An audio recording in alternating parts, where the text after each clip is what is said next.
નમસ્કાર ખેડૂત મિત્રો, આજે આપણે નગીનભાઈ ગોરધનદાસભાઈના ખેતરે જે અક્ષય સીડ્સનું મરચું છે રાધા એના ફિલ્ડ વિઝિટ કરવા આવ્યા છીએ.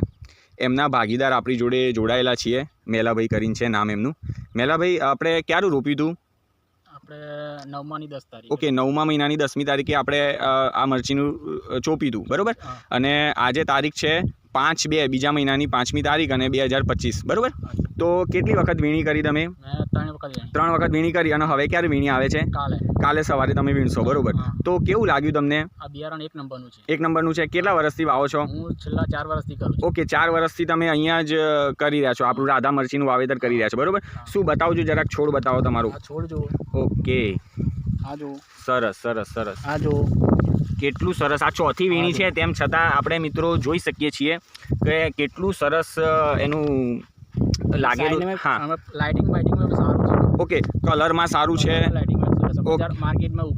માર્કેટમાં બહુ સારામાં સારું, મતલબ ડિમાન્ડ થાય એની. એમ ટૂંકમાં લઈ જઈએ તો આપણે બેસી ના રહેવું પડે. ટૂંકમાં માલ કેવો લાગેલો છે?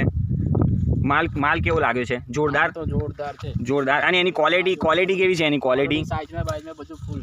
ટૂંકમાં ક્વોલિટી સારી, સાઇઝ સારી, માલનો કલર સારો, રોગ ઓછો છે. હા, વાયરસ સામે રોગ પ્રતિકારક શક્તિ સારી છે ટૂંકમાં, બરાબર? અને ઉત્પાદનમાં કેવું છે? આ વીણી તમે કાલે વીણવાની કહો છો તો 120 મણની આશા કરી મને. 120 મણની આશા ખરી. અત્યારે હાલ બધું જે મરચું દેખાય છે આપણને, તમે જોઈ શકો છો. 120 મણની આશા કરી. 120 મણની આશા છે એમને. ટૂંકમાં જે બી પત્તું ઉઠાવો એટલે મરચું જ દેખાય છે.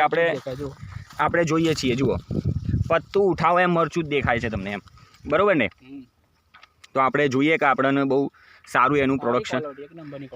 એક નંબરની ક્વોલિટી છે એમ ને? ઓકે, તો તમે ખેડૂત મિત્રોનું શું કહેશો? વાવેતર કરાય? વાવેતર કરો તો રાધા જ કરો. રાધા જ કરો એમ ને? Okay, thank you. ટૂંકમાં તમે એક નવું સ્લોગન આપ્યું કે વાવેતર કરો તો રાધા જ કરો, હે ને? Thank you.